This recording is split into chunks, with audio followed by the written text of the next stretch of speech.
Assalamualaikum warahmatullahi wabarakatuh. Alhamdulillah wa syukurillah. La hawla wa la quwata illa billah. Asyhadu an la ilaha illallah wahdahu la syarikalah. Wa asyhadu anna Muhammadan abduhu wa rasuluh la nabiyya ba'dah. Hadirin pemirsa yang dirahmati oleh Allah Subhanahu wa taala, selamat berjumpa kembali di channel YouTube Cak Rus ini. Mudah-mudahan memberikan pencerahan bagi saya pribadi dan bagi kita bersama.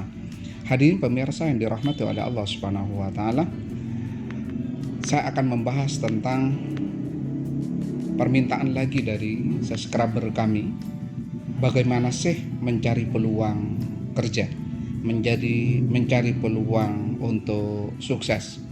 Hadirin yang dirahmati oleh Allah Subhanahu wa taala, Allah berfirman, "Innallaha la yughayyiru ma biqaumin hatta yughayyiru ma bi anfusihim." Bahwa Allah tidak akan merubah nasib seseorang sampai orang tersebut mau merubahnya sendiri. Apa artinya? Orang yang hanya berdoa, orang yang hanya berharap, orang yang hanya memohon kepada Allah tetapi tidak mau bekerja, maka dia tidak akan mendapatkan apapun. Tidak akan mendapatkan apa yang dia inginkan. Kenapa? Sebab Allah sendiri yang memberikan kriterianya. Allah sendiri yang memberikan syaratnya. Jadi syarat yang pertama adalah dekat dengan Allah Subhanahu wa taala, berdoa kepada Allah Subhanahu wa taala, wa idza sa'alaka ibadi anni fa inni qarib ujibu da'watad da'i idza da'ani falyastajibu li wal yu'minu bi. Muhammad, kata Allah, kalau ada umatmu bertanya tentang aku, katakan aku sudah dekat. Ujibu da'watad da'i idza da'ani falyastajibu li. Mintalah kepadaku, maka akan aku beri. Tetapi dalam ayat yang lain Allah mengatakan bahwa Allah tidak akan pernah merubah nasib. Si miskin tetap miskin, yang gak punya kerja tetap gak punya kerja, yang tidak memiliki status tetap tidak memiliki status. Tidak akan dirubah oleh Allah Subhanahu wa taala hatta yughayyiru ma bi anfusihim, sampai ia mau berusaha merubahnya sendiri. Artinya dekat dengan Allah dan berusaha dengan sungguh-sungguh. Hadirin yang dirahmati oleh Allah Subhanahu wa taala, lalu bagaimana caranya agar kita mendapatkan peluang? Karena seperti yang kita ketahui bahwa apalagi sekarang zaman masa pandemik COVID-19, walaupun dalam masa-masa tidak COVID, mencari pekerjaan susah. Saya ulangi, mencari pekerjaan susah. Justru yang berada di perusahaan banyak yang sudah di PHK. Lalu bagaimana supaya kita tetap survive? Bagaimana supaya kita tetap eksis? Bagaimana agar keberadaan kita itu bisa menghasilkan sesuatu? Nah, inilah 10 langkah yang kami rangkum dari sekian banyak pengalaman orang sukses, termasuk Bill Gates, Michael Hill, Jack Ma, maupun fatwa-fatwa dari Utsman bin Affan, tokoh-tokoh Islam yang sukses itu. Yang pertama, menggali potensi diri. Menggali potensi diri. Rasulullah Shallallahu Alaihi Wasallam bersabda, "Kullu mauludin yuladu 'alal fitrah." Setiap orang pasti punya potensi. Maka kalau mau berusaha, digali dulu potensinya apa. Kalau kesulitan untuk menemui potensi, maka seperti dikatakan oleh psikolog, antara attitude dengan aptitude, antara bakat dan minat, itu satu koin yang tidak bisa dipisahkan.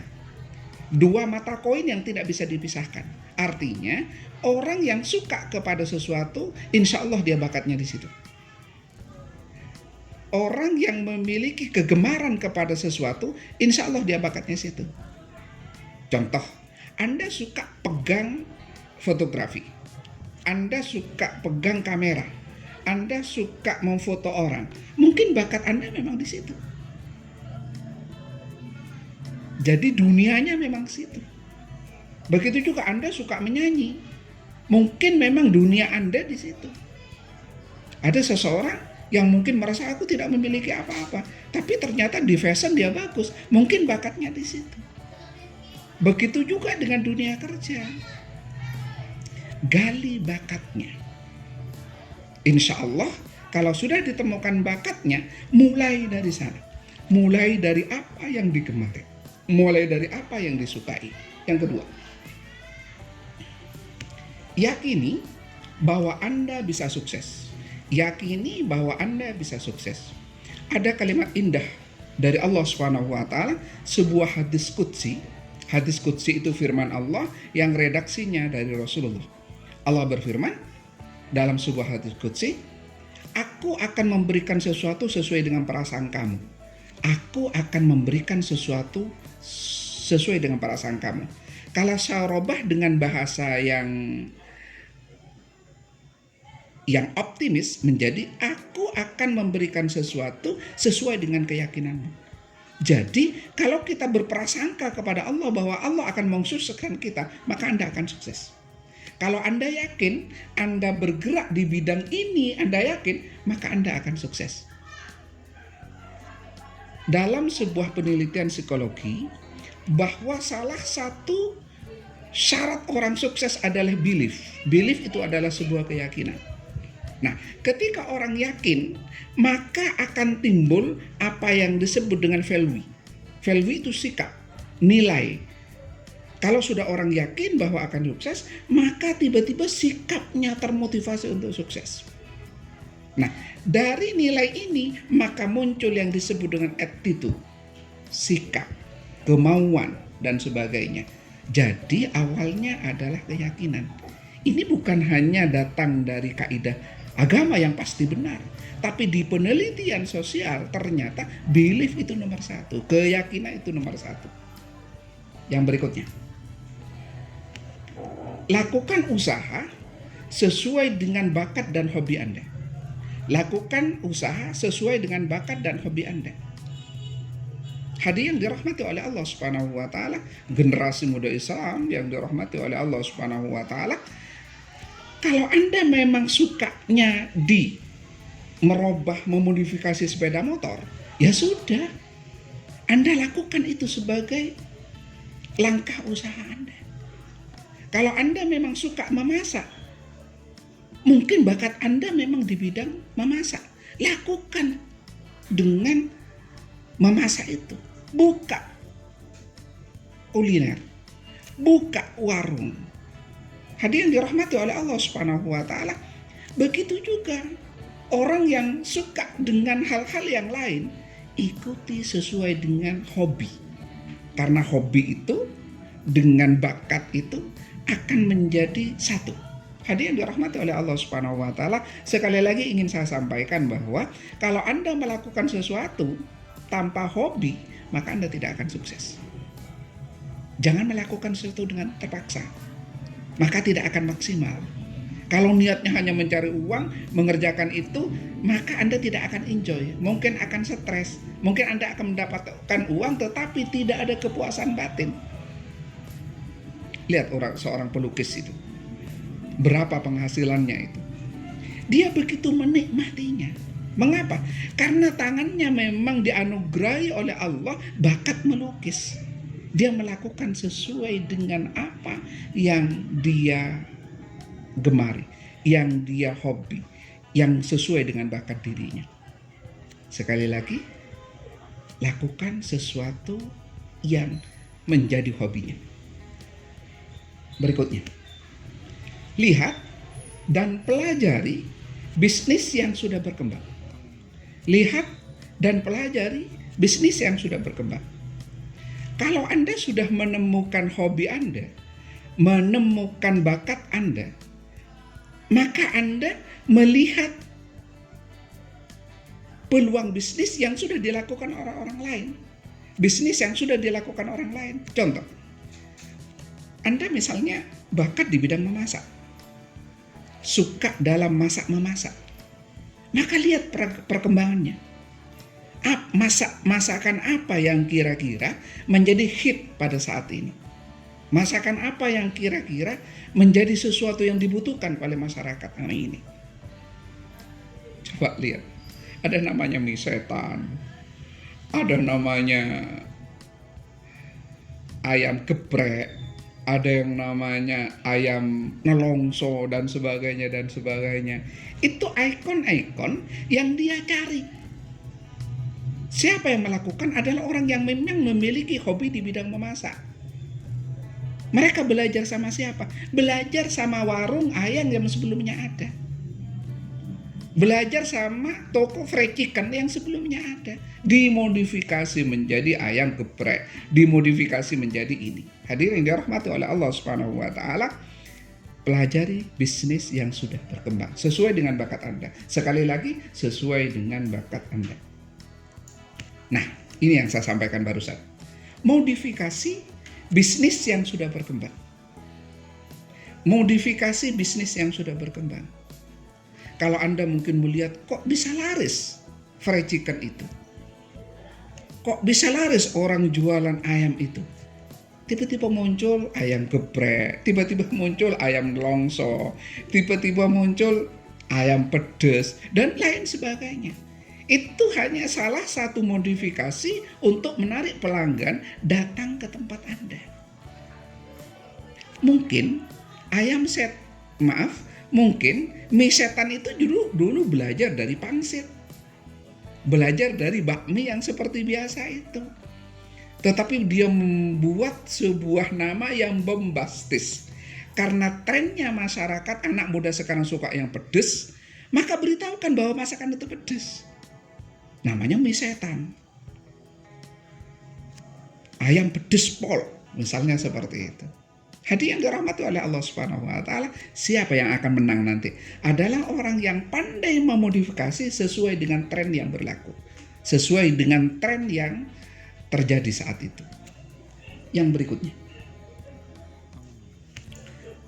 Boyong dari tempat yang lain, bisnis yang sudah berkembang. Boyong dari tempat yang lain, bisnis yang sudah berkembang. Kalau Anda sudah sulit menemukan peluang di tempat Anda, jalan-jalanlah ke tempat yang lain. Datanglah ke Makassar, datanglah ke Jakarta, datanglah ke Bandung. Cari makanan yang di daerah Anda tidak ada. Cari masakan yang di daerah Anda tidak ada. Misalnya masakan itu ada di Bandung, di Jawa Timur tidak ada. Bawa dari Bandung ke Jawa Timur mungkin dengan nama yang berbeda atau namanya sama. Coba kita lihat, ada soto Madura tetapi di Malang, ada soto Lamongan tetapi di Madura, ada soto Makassar tapi di Jawa. Padahal coto Makassar ya di Makassar itu, diboyong ke Jawa sehingga orang Jawa itu penasaran apa sih sebenarnya coto Makassar itu. Kalau mereka datang ke Makassar kan jauh, butuh transportasi yang banyak. Tetapi Anda menyediakan, memudahkan orang untuk makan sesuatu yang menjadi ciri khas di tempat lain. Ingat, makan sesuatu dengan cara mudah yang menjadi ciri khas tempat lain. Mereka akan suka. Berikutnya. Mencari peluang yang sedang trendy di masyarakat. Mencari peluang yang sedang trendy di masyarakat. Nah, kalau ini berarti harus survei. Jadi belum kita membuka usaha, maka survei. Lakukan survei, datang ke tempat-tempat di mana kuliner misalnya. Kita contoh kuliner. Misalnya kuliner itu, loh kok rame? Loh ternyata mie. Di sebelah sana kok rame? Oh ternyata mie. Oh di sana kok rame? Ternyata mie. Loh ternyata sekarang trendinya adalah masakan mie. Kalau ternyata dalam satu kesempatan yang rame bakso, di sana bakso, di sana bakso, di sana bakso, di sana bakso, dan lain sebagainya, mungkin itu memang trendy pada saat itu. Ada yang mengatakan kalau semuanya jual bakso, kemudian kami dapat pelanggan dari mana? Jangan pernah khawatir. Allah Subhanahu wa taala memberikan sesuatu sesuai dengan apa yang Anda kerjakan. Mau istilah agamanya, wa ma min dabbatin illa 'alallahi rizquha. Tidak akan Allah membiarkan binatang melata. Melata itu bergerak, berusaha. Illa 'alallahi rizquha, kecuali dia disertakan rizkinya. Jadi ketika Anda buka bakso misalnya, Allah sudah menyediakan rezeki Anda. Jangan pernah khawatir. Tidak ada rezeki yang tertukar. Namanya mungkin sama, rasanya mungkin sama, kalau pula harus berbeda. Tapi yang jelas Allah akan memberikan sesuatu bagi orang yang bergerak. Wa ma min dabbatin illa 'alallahi rizquha.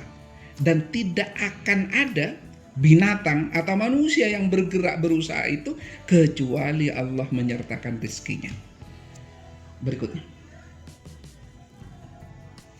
mencari terobosan baru yang belum ada tapi peluangnya sangat besar. Mencari terobosan baru yang belum ada tapi peluangnya sangat besar. Laundry. Dulu siapa yang mau melondrikan, yang mau mencucikan? Tidak ada. Tapi mereka, ketika ada banyak kos-kosan, ketika banyak anak muda yang mereka tahu anak muda itu malas cuci, maka dibukalah laundry di tempat itu. Parkir sepeda motor. Kalau Anda berada di dekat sekolah SMP, anak SMP itu kan tidak boleh bawa sepeda motor, maka sekolahnya dilarang menyediakan parkir sepeda motor.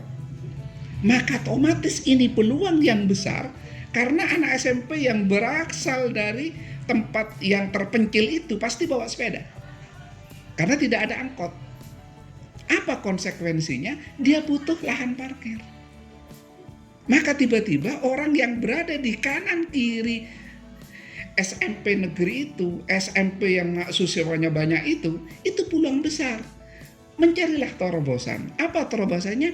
Buatlah sebuah rumah sederhana yang berbentuknya hanya dinding kanan kiri saja, dijadikan tempat parkir. Coba lihat, sekarang sudah menjamur. Di mana ada terminal, di situ ada parkir swasta. Di mana ada SMP, di situ ada parkir swasta. Di mana ada perguruan tinggi, di situ ada parkir swasta. Di mana ada perempatan, di situ ada parkir swasta. Kenapa? Ini terobosan baru. Kalau sekarang merayap, tapi kita punya. Ketika nanti di dekat Anda ada SMP, SMA, perguruan tinggi, rumah sakit, kalau punya lahan di sampingnya, jadikan tempat parkir. Terobosan baru. Yang berikutnya, tekun dan tidak mudah menyerah. Tekun dan tidak mudah menyerah. Saya ulangi, tekun dan tidak mudah menyerah. Kenapa saya ulangi 3 kali? Sebab Allah pernah berfirman seperti ini. Wa idza an'amna 'alal insani a'rada wa na'a bi janibi wa idza massahu syarru kana ya'usa. Kata Allah, umatmu itu Muhammad punya 2 sikap. Kalau mendapatkan sesuatu cenderung sombong, adigung-adiguno, boros dan sebagainya. Wa idza massahu syarru kana ya'usa. Kalau dicoba sedikit saja mereka mudah putus asa. Mereka tidak tekun. Anak muda yang baru usaha, Anda jangan berpikir 1 hari Anda akan mendapatkan laba. 10 hari Anda akan mendapatkan pelanggan yang banyak. 1 bulan Anda akan mendapatkan yang banyak. Anda mimpi. Orang yang hebat itu berangkat dari bawah. Tangga itu dari bawah, step by step. Kalau toko Anda yang Anda buka, tiba-tiba kok sepi, biarkan saja. Teruslah, karena waktu 1 bulan itu hanya mengenalkan diri. Mereka hanya lewat dan melirik bahwa di situ ada toko. Mereka tidak butuh, karena mereka sedang tidak membutuhkannya. Tapi di memori orang yang lewat tahu bahwa itu ada toko. Nah, orang yang mudah putus asa dia tutup. Akhirnya dia buka mulai jam 9. Kenapa? Karena mulai jam 7 tidak ada pelanggan. Salah. Karena dengan seperti itu dia menutup pelanggan, yang pelanggan itu akan datang pagi. Hadirin yang dirahmati oleh Allah Subhanahu wa taala, tekun dan tidak mudah menyerah. Anda akan menjadi sebuah manusia sejarah. Habis buka ini tutup, habis buka ini tutup, habis buka ini tutup, habis buka ini tutup. Rahasianya ada itu. Yang pertama, memang bukan hobi Anda. Yang kedua, Anda tidak yakin bahwa toko itu bisa sukses. Yang ketiga, Anda mudah menyerah. Kalau orang sudah mudah menyerah, maka tidak akan sukses. Berikutnya, evaluasi dan renovasi. Saya ulangi, evaluasi dan renovasi secara berkala. Evaluasi dan renovasi secara berkala. Kalau toko Anda sudah jalan, tiba-tiba pelanggan itu mulai turun, maka harus evaluasi. Apa yang menyebabkan toko Anda turun pelanggannya?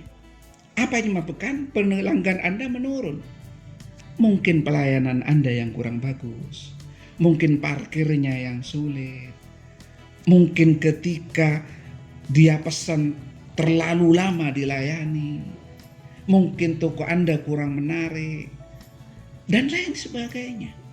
Setelah dievaluasi, ditemukan penyebabnya, maka harus ada renovasi. Ada perubahan yang lebih baik. Kalau ternyata persoalannya adalah tempat parkir, maka tempat parkirnya yang harus direnovasi. Kalau ternyata pelayanan Anda yang menjadi penyebab menurunnya pelanggan, maka servis Anda yang harus ditingkatkan. Jadi harus ada evaluasi dan renovasi secara berkala. Kenapa saya sampaikan secara berkala? Setiap ada perubahan harus dievaluasi. Yang berikutnya,